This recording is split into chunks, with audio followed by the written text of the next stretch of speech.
Assalamualaikum warahmatullahi wabarakatuh. Rabbi shrah li sadri wa yassir li amri wahlul 'uqdatam min lisani yafqahu qauli. Alhamdulillahirabbil alamin. Teman-teman, Bapak Ibu semuanya, kita ketemu secara virtual lagi yang biasanya kita Zoom langsung. Ini mohon maaf saya rekam Zoom seperti pekan lalu. Semoga meskipun rekaman Zoom tidak menyurutkan semangat Bapak Ibu semuanya untuk terus belajar, terus menggali tentang bagaimana meningkatkan kualitas pembelajaran yang ada di kelas Bapak Ibu semuanya.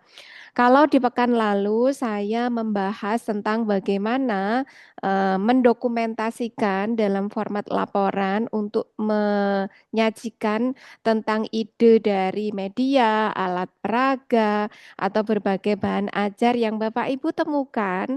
Nah, kemudian di sesi ini saya akan menyampaikan materi tentang menggali ide ya, karena awalannya adalah menggali ide, maka nanti ke depannya saya akan menyampaikan teknisnya bagaimana ide-ide itu ditemukan. Menggali ide tentang apa? Menggali ide media, alat peraga, dan bahan ajar untuk memperbaiki kualitas pembelajaran di sekolah dasar. Nah, nanti kita coba diskusikan bersama bagaimana cara menggali ide-ide tersebut.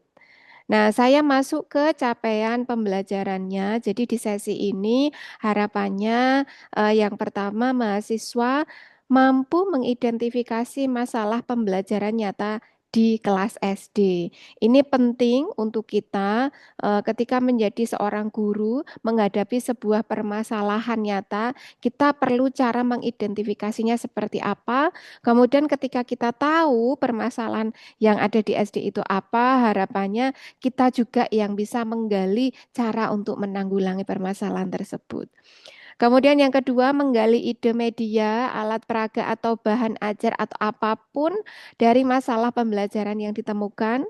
Yang ketiga, merancang ide media sederhana, kontekstual, dan sesuai karakteristik siswa SD. Dan yang keempat, itu mengaitkan penggunaan media dengan peningkatan kualitas pembelajaran. Nah, langsung saja kita masuk ke materinya. Yang pertama adalah mengubah pola pikir. Ya, ini mengubah pola pikir kita bersama. Jadi, media itu ada, alat peraga itu ada, itu fungsinya bukan hanya sekedar hiasan, tapi dia hadir dalam pembelajaran itu sebagai solusi. Jadi media bukan pemercantik aja atau membuat suasana kelas menjadi menyenangkan, menjadi lebih hahihi, menjadi lebih banyak tawa, bukan hanya sekedar hiasan, tapi media hadir, alat peraga hadir itu sebagai solusi. Media pembelajaran nih saya beri tanda merah ya. Media pembelajaran bukan untuk mempercantik kelas, bukan, tapi alat bantu untuk memecahkan masalah belajar siswa. Jadi ketika ada permasalahan yang ditemukan, media hadir bisa menjadi alat bantu untuk memecahkan masalah. Alat peraga hadir bisa membantu untuk memecahkan masalah belajar siswa. Nah, lalu kemudian media yang baik itu seperti apa? Media yang baik itu harus dapat menjawab kesulitan siswa. Kalau misalkan dalam kegiatan pembelajaran peran guru saja cukup, berarti tidak perlu dong ada media tambahan ketika guru yang transfer knowledge-nya itu sudah cukup, yang mentransfer atau menyalurkan ilmunya sudah cukup, berarti nggak perlu tambahan media. Tapi ketika ada media hadir di sana, itu harus bisa menjawab kesulitan-kesulitan siswa yang tidak bisa diselesaikan oleh guru saat mengajar. Lalu media itu hadir untuk menjawab kesulitan siswa. Yang kedua, membantu guru menjelaskan konsep abstrak. Kadang memang materi-materi pembelajaran yang ada di sekolah itu konsepnya masih abstrak. Ketika sampai atau disampaikan kepada siswa, butuh nih bantuan media, butuh bantuan alat peraga untuk bisa menjelaskan konsep yang abstrak itu untuk jauh lebih mudah dipahami. Dan yang ketiga, media yang baik itu harus dapat meningkatkan keterlibatan dan pemahaman siswa. Keterlibatan dan pemahaman dalam hal ini adalah jangan sampai ada media itu nggak punya peran apa-apa. Tapi harapannya ada media itu bisa meningkatkan pemahaman siswa, bisa memaksimalkan keterlibatan siswa dalam kegiatan pembelajaran. Nah, itu adalah ciri-ciri media yang baik. Lalu titik awal menggali ide itu dari mana? Ya, jadi tadi sudah disampaikan bahwa kompetensi yang mau dibangun dari pertemuan ini adalah bisa menggali ide, media, alat peraga, bahan ajar atau apapun yang tujuannya adalah memperbaiki kualitas pembelajaran. Lalu titik awalnya ada di mana? Titik awal dalam menggali ide itu adalah pada masalah pembelajaran.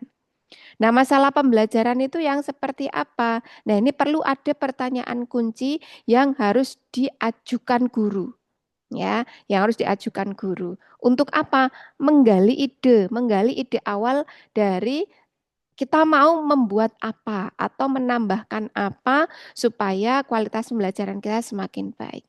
Yang pertama, materi apa ya yang paling sulit dipahami siswa dari materi matematika, bahasa, kemudian ada IPA, IPS, itu materi apa yang paling sulit?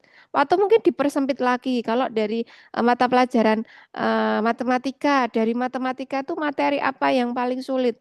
Apakah operasi hitung bilangan, pecahan, FPBKPK, geometri bangun ruang, geometri bangun datar, pengukuran atau materi apa yang paling sulit dipahami oleh siswa?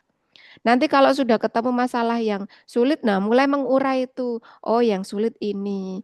Biasanya sulit karena ini tuh disebabkan karena apa ya? Nah, itu ide itu nanti akan sedikit-sedikit mulai muncul.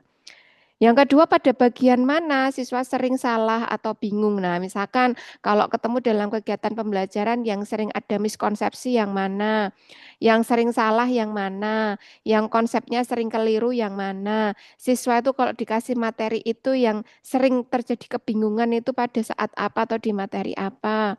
Nah, kemudian yang ketiga, kapan siswa terlihat bosan, pasif atau sudah tidak fokus? Bosan, pasif atau tidak fokus itu mungkin bisa diamati kapan siswa itu mulai sering menguap. Kapan siswa sering menanyakan jam istirahatnya jam berapa, Bu, Pak? Jam pulangnya nanti jam berapa, Bu, Pak? Ini kurang berapa menit lagi ya? Nah, ini sudah tanda-tanda bosan, pasif. Diajak berdiskusi, enggak memberikan timbal balik. Atau mungkin ketika sedang disampaikan materi tidak fokus, dia mengalihkan dengan kegiatan yang mungkin buat dia lebih menarik daripada apa yang disampaikan. Nah, ini masalah-masalah pembelajaran kita perlu gali.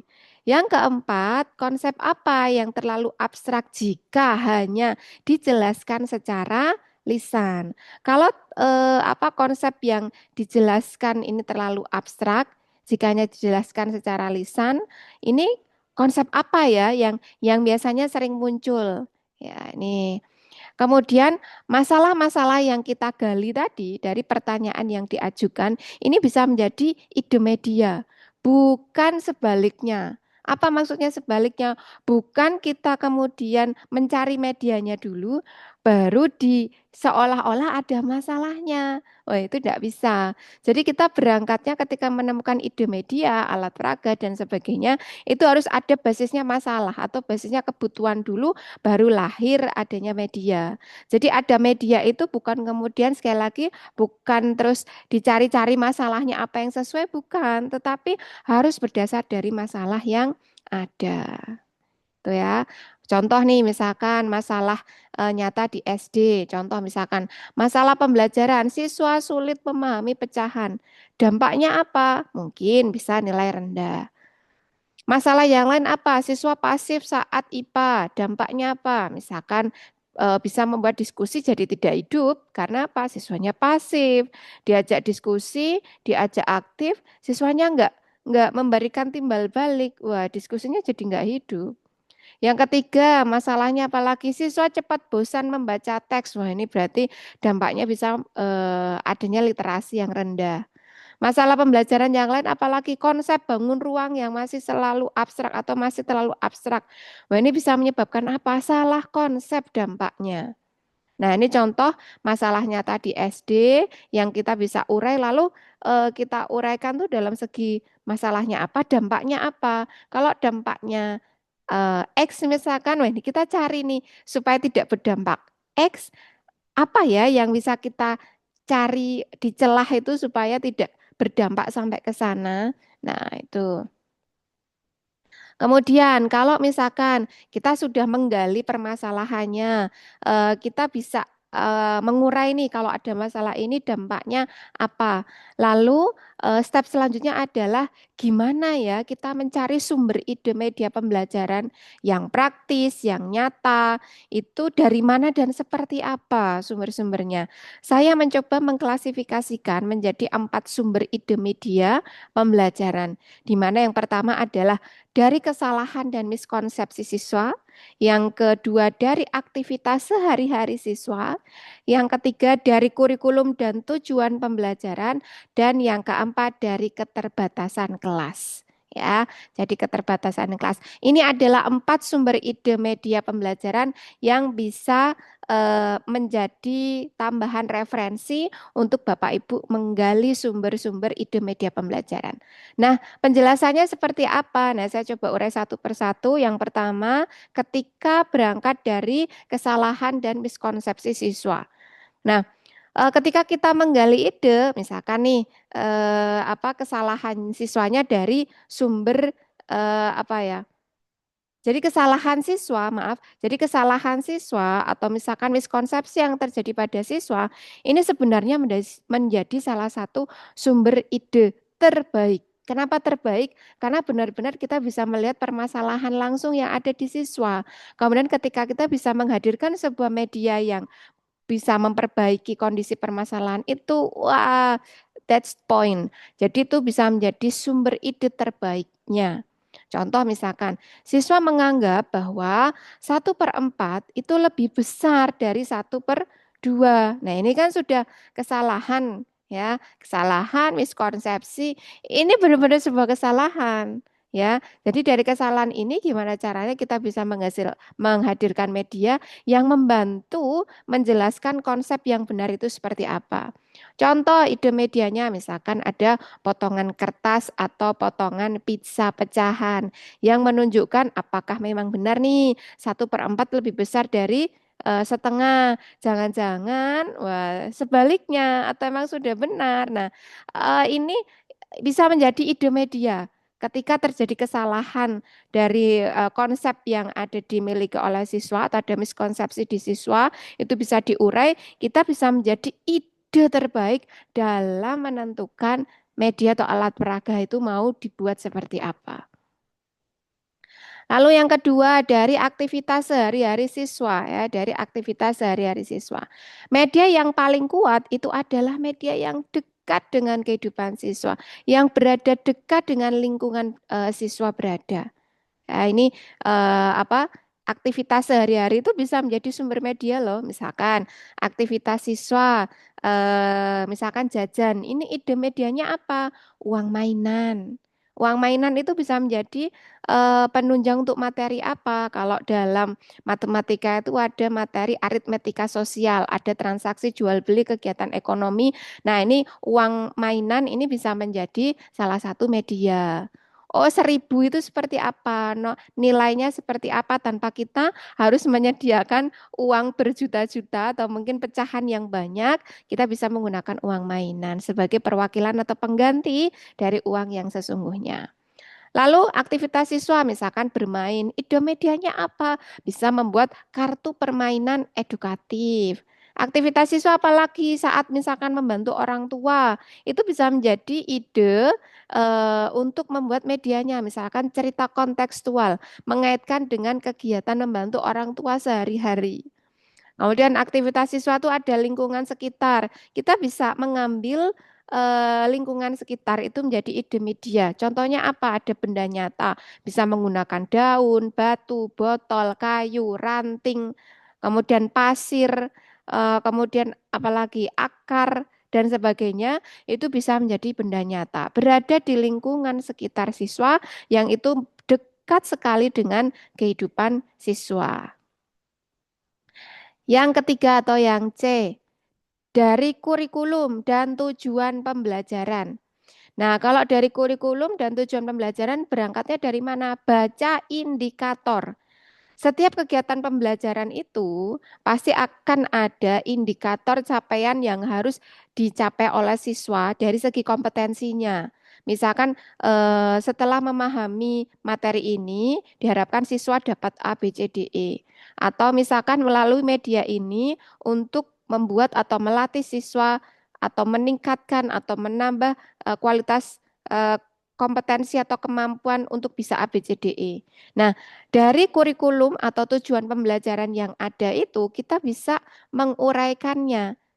Jane, nek misalkan ada pembelajaran seperti ini supaya siswa tuh bisa apa sih dari materi ini supaya siswa tuh bisa terlatih dari segi kompetensi apa sih. Supaya siswa itu bisa meningkatkan dari aspek apa sih. Nah, untuk memaksimalkan capaian itu kita bisa mencari media yang membantu mencapai atau memaksimalkan indikator, bukan sekedar menarik. Jadi sekali lagi Bapak Ibu, media itu bukan eh, sebuah benda untuk mempercantik kondisi atau kualitas pembelajaran, bukan. Tetapi media itu hadir atas dasar kebutuhan, di mana kebutuhan itu basisnya masalah dan media ada itu untuk memperbaiki permasalahan, meningkatkan kualitas pembelajaran. Nah, pertanyaan sebagai pemandunya itu begini, misalkan media apa yang membuat siswa bisa melakukan indikator itu? Atau alat peraga apa yang bisa membuat siswa itu untuk mencapai indikator itu? Nah, itu pertanyaan yang bisa yang saya gunakan untuk memandu Bapak Ibu ketika what must I do? Ketika sudah membaca oh ini indikatornya, lalu what's next? Lalu apa selanjutnya? Nah, ini media apa yang bisa membuat siswa melakukan indikator itu atau media apa yang bisa mencapai indikator itu. Nah, itu bisa menjadi ide-ide dalam menemukan media, alat peraga atau berbagai temuan yang bisa membantu meningkatkan kualitas pembelajaran. Dan yang keempat, yang terakhir, dari keterbatasan kelas. Ini justru bisa menjadi ide juga. Ya, keterbatasan kelas itu bukan menjadi penghalang kemudian pembelajarannya menjadi A, B, C, D, E, tidak semangat, menjadi lemah, menjadi permasalahan yang tidak bisa dicari solusinya. Justru keterbatasan kelas itu bisa memunculkan ide-ide kreativitas sebagai pengajar. Misalkan kelasnya tidak ada LCD, ya sudah, kita bisa menjadikan itu sebagai sebuah ide bahwa kita bisa menghasilkan media cetak atau manipulatif yang mewakili dari materi yang diajarkan saat pembelajaran. Misalkan bukunya terbatas nih, jadi tidak bisa mengcover keseluruhan siswa yang ada di kelas. Maka kita bisa menghasilkan LKPD yang dibuat secara mandiri oleh guru. Nah, itu juga melatih kreativitas guru juga bukan dalam menyediakan atau menghasilkan LKPD yang sesuai. Kemudian keterbatasan lagi ada kelasnya terlalu besar, terlalu gemuk, jumlahnya terlalu banyak. Ya sudah ide medianya dibuat media yang membuat kegiatan pembelajaran itu tersetting secara berkelompok. Kemudian keterbatasan waktunya singkat. Ketika pembelajaran waktunya sangat terbatas, hanya singkat, maka ide medianya bisa menghasilkan sebuah media yang ringkas atau reusable atau medianya itu bisa memuat berbagai macam materi sehingga guru tidak harus memerlukan waktu banyak untuk menyampaikan materi itu karena medianya sudah mewakili. Nah, ini ya. Jadi ada empat ini. Empat hal apa? Jadi saya review empat hal sebagai sumber ide media pembelajaran. Ada bisa dari kesalahan dan miskonsepsi siswa, ada dari aktivitas sehari-hari siswa, ada dari kurikulum dan tujuan pembelajaran, ada dari keterbatasan kelas. Ya, ini ada empat. Saya sudah coba menguraikan. Ini ada empat. Lalu Yang selanjutnya, kalau sudah kita menggali sekian, langkah sistematis seperti apa yang perlu kita yang perlu kita jadikan pijakan dalam menggali ide media. Sebenarnya kan kalau mau menggali ide media bisa perlu atau tidak perlu langkah sistematis nggih Bapak Ibu. Tetapi ketika ada langkah sistematis itu memudahkan kita untuk menentukan arah atau menentukan ide atau menentukan tujuan juga media yang mau dihasilkan itu mau seperti apa. Ada 5 langkah sistematis untuk menggali ide media. Yang pertama dengan cara mengamati, yang kedua mengidentifikasi masalah, yang ketiga memetakan kebutuhan, yang keempat merancang ide media, dan yang kelima menguji di kelas. Kenapa perlu menguji di kelas? Wah ini nanti kita bahas satu persatu. Yang pertama adalah mengamati. Wah, mengamati apa? Mengamati respon siswa, apakah ada respon yang bermasalah saat kegiatan pembelajaran di siswa. Kemudian bisa mengamati dari pencatatan bagian apa yang sulit saat kegiatan pembelajaran, apakah dari segi fasilitas, kondisi siswa, kompetensi mengajar, minimnya ide, dan sebagainya. Yang ketiga, perhatikan kebosanan dan antusiasme siswa. Sebenarnya agak nyambung juga dengan pernyataan yang tadi, tapi ini lebih memandu Bapak Ibu dalam menyusun atau menggali ide media. Perhatikan kebosanan atau antusiasme itu kita bisa mengamati saat kegiatan pembelajaran siswa itu bosen nggak, ngantuk nggak, banyak melihat jendela nggak, banyak melihat jam nggak, sering konfirmasi kapan selesainya, kapan pulangnya nggak. Itu udah menjadi tanda-tanda kebosanan atau ketidaknyamanan saat kegiatan pembelajaran. Yang kedua, mengidentifikasi masalah. Setelah mengamati, kita identifikasi masalahnya, kita temukan masalah-masalah yang ada itu apa. Contoh misalkan siswa kesulitan memahami konsep luas. Nah, konsep luas itu sulit dipahami karena apa? Karena hanya menghafal rumus aja. Oh, kalau misalkan supaya dia paham, berarti alurnya gimana sih? Gimana nih dari konsep luas? Berarti apakah dari segi metode mengajarnya yang perlu diubah atau menghadirkan media-media pendukung supaya konsep luas itu bisa dipahami secara menyeluruh. Nah, ini. Yang ketiga, memetakan kebutuhan. Nah, ini memetakan kebutuhan ini konteksnya juga melihat dari aspek sarana prasarana bisa, dari kondisi siswa, kondisi guru bisa, kemudian dari segi jumlah siswa atau dari sarana prasarana yang ada, ini macam-macam. Nah, ini apakah butuh visualisasi, butuh manipulasi langsung, atau butuh cerita atau konteks. Nah, memetakan kebutuhan itu adalah menentukan dari spesifikasi atau menentukan identitas dari media atau alat peraga atau apapun yang dihasilkan yang tujuannya untuk memperbaiki kondisi permasalahan pembelajaran yang ada supaya menjadi lebih baik.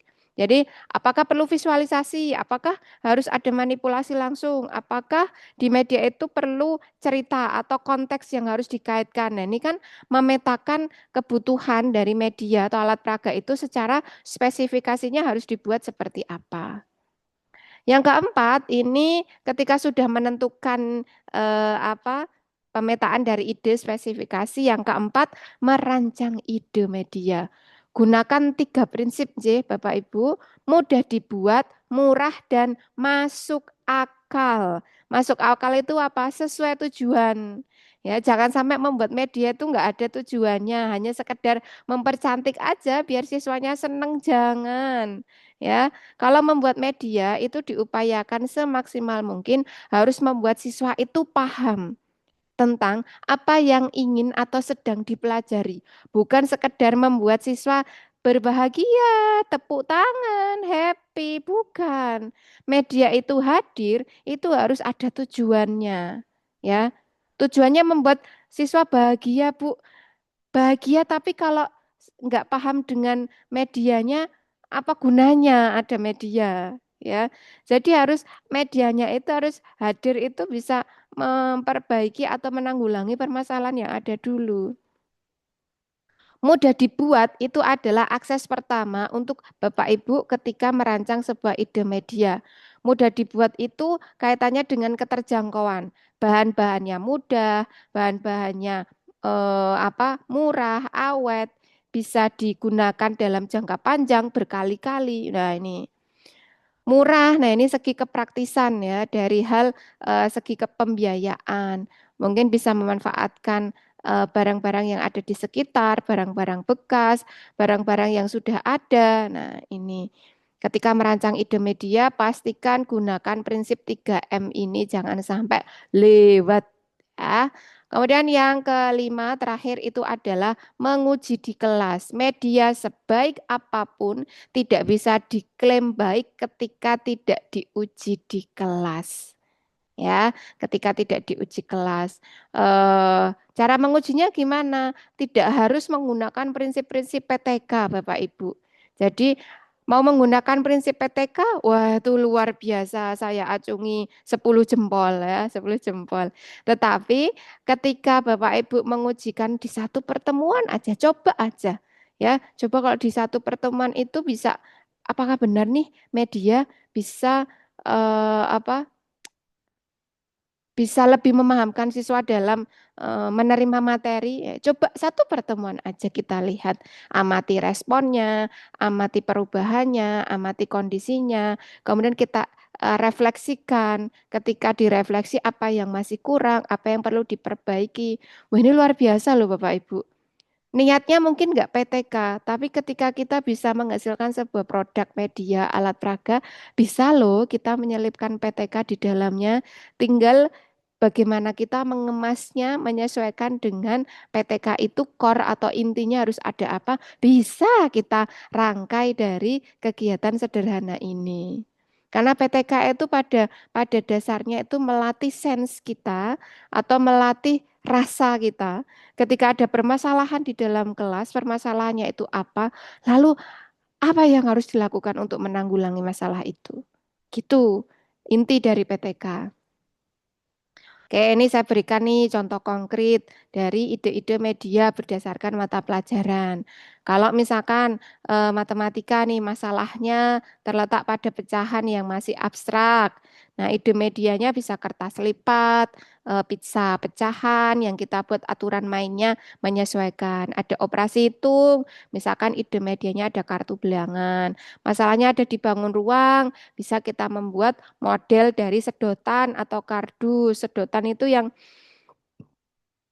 bisa membantu membuat ini rusuk. Bangun ruang itu kan identiknya ada rusuk karena dia punya isi, nggih, Bapak Ibu bangunnya. Jadi kalau misalkan saya misalkan saya mencari beli online itu untuk membuat rusuk dari sebuah bangun ruang, medianya itu lumayan mahal. Tapi sedotan kan bisa dibengkak-bengkokkan, nggih, Bapak Ibu.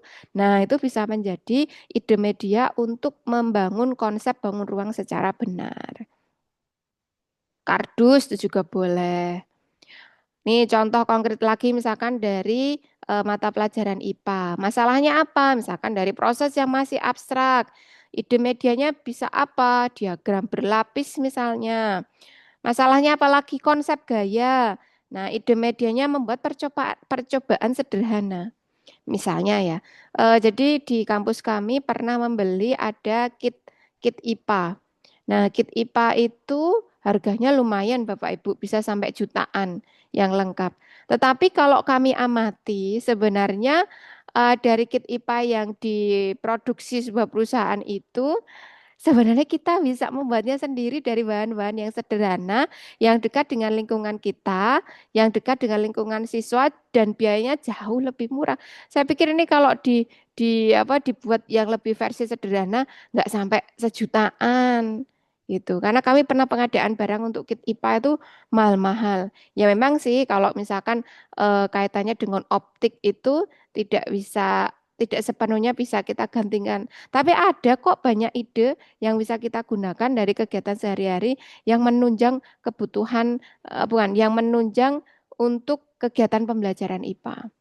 Masalahnya ada di lingkungan, nah ide medianya mudah nih observasi sekitar sekolah. Contoh lagi di bahasa Indonesia sulit menulis. bisa dengan kartu ide. Jadi bisa menggunakan flashcard kartu ide, kemudian meminta siswa untuk mengembangkan kalimat-kalimat sederhana dari gambar yang sudah dibuat. Itu melatih ide di sini supaya bisa menulis, menuangkan ide untuk menulis. Pasif berbicara, role play. Role play itu bisa membuat atau memaksa siswa secara tidak langsung dia berperan dengan karakter tertentu, dia belajar untuk berperan.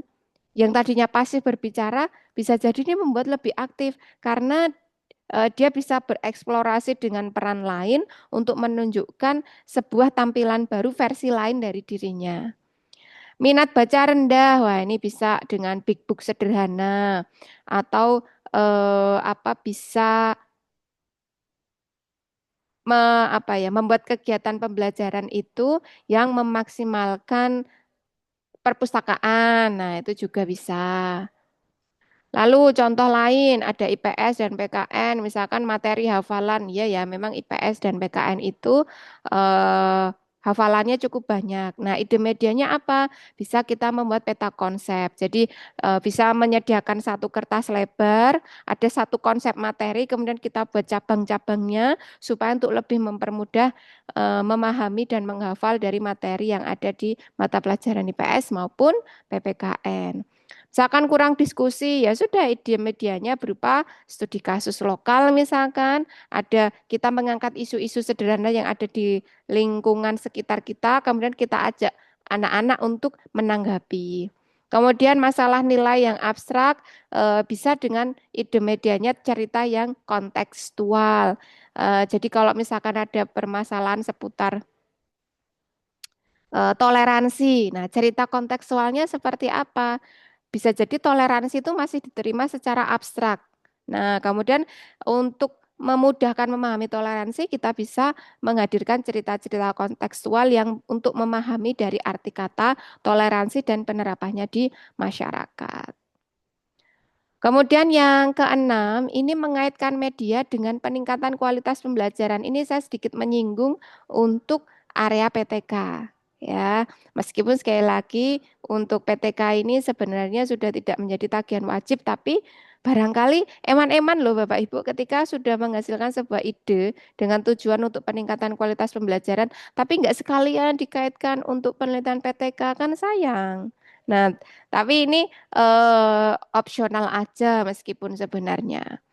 Jadi mengaitkan media dengan peningkatan kualitas pembelajaran. Karena eh, ketika diklaim ada peningkatan kualitas pembelajaran itu saat-saat tertentu siswa lebih aktif, oh berarti itu ya meningkatkan kualitas pembelajaran. Siswa lebih paham, yaitu ada peningkatan kualitas pembelajaran. Kesalahan yang ada di siswa menjadi lebih berkurang, yaitu peningkatan kualitas pembelajaran. Kemudian diskusi menjadi lebih hidup, yaitu peningkatan kualitas pembelajaran. Ya PTK seperti itu ya. PTK kan tujuannya meningkatkan kualitas pembelajaran. Ketika ada perubahan-perubahan yang ada di siswa, di kelas, di lingkungan pembelajaran itu, dan kualitas pembelajaran semakin meningkat, ya itulah esensi sebenarnya dari PTK. PTK itu melatih sains Bapak Ibu ketika ada permasalahan di lapangan, so apa yang harus dilakukan. Ketika ada perubahan menjadi lebih baik, itu adalah proses PTK. Media harus bisa menjawab apa yang berubah setelah media digunakan. Jadi media bisa berdampak dalam peningkatan kualitas pembelajaran itu ketika kita bisa melihat apa yang berubah. Kalau ada yang lebih baik, nah itu. Nah, oke. Ini sebagai refleksi kita bersama, menyimpulkan dari materi yang telah kita pelajari. Jadi penggunaan media misalkan ada potongan kertas pecahan, itu bisa membantu siswa memahami perbandingan pecahan secara konkret. Siswa lebih aktif berdiskusi dan kesalahan dalam membandingkan pecahan berkurang dibandingkan pembelajaran sebelumnya. Nah, ini sebuah refleksi atau pemikiran ketika kita bisa menentukan medianya apa, tujuannya apa, kemudian kita bisa melihat dampak perubahannya seperti apa, itu kita bisa seperti melakukan refleksi pembelajaran yang sudah kita lakukan sehari-hari. Oke, saya mengajar apa, kemudian menemukan masalah apa, saya menghadirkan solusi apa, supaya berdampak apa, siswa ini ingin saya buat seperti apa. Ini adalah sebuah refleksi pembelajaran yang bisa berdampak sangat besar dari kualitas pendidikan yang ada di Indonesia. Peran kecil Bapak Ibu dalam memperbaiki kualitas pembelajaran itu berdampak sangat besar dari kualitas pendidikan yang ada di Indonesia. Karena bukan tidak mungkin siswa-siswa yang sedang Bapak Ibu hadapi itu kelak akan menjadi orang-orang yang bisa berkontribusi atau bermanfaat untuk masyarakat yang perannya itu sangat besar. Entah dia bekerja di bidang perbankan, dia bekerja di kementerian, dia berdagang, menjadi pengusaha, menjadi dosen, menjadi guru, menjadi polisi, menjadi konten kreator, atau menjadi apapun. Jadi ketika kualitas pembelajaran yang terus-menerus kita perbaiki untuk kita tingkatkan, peran kecil Bapak Ibu itulah yang berperan sangat besar sebenarnya pada peningkatan kualitas pendidikan yang ada di Indonesia.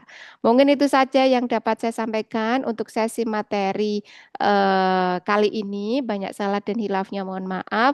Apabila ada pertanyaan, bisa komentar di bawah ya, atau mungkin kita bisa diskusi via WhatsApp grup. Dari saya banyak salah dan hilafnya mohon maaf. Saya akhiri wassalamualaikum warahmatullahi wabarakatuh. Terima kasih Bapak Ibu semuanya. Sehat selalu. Salam sehat.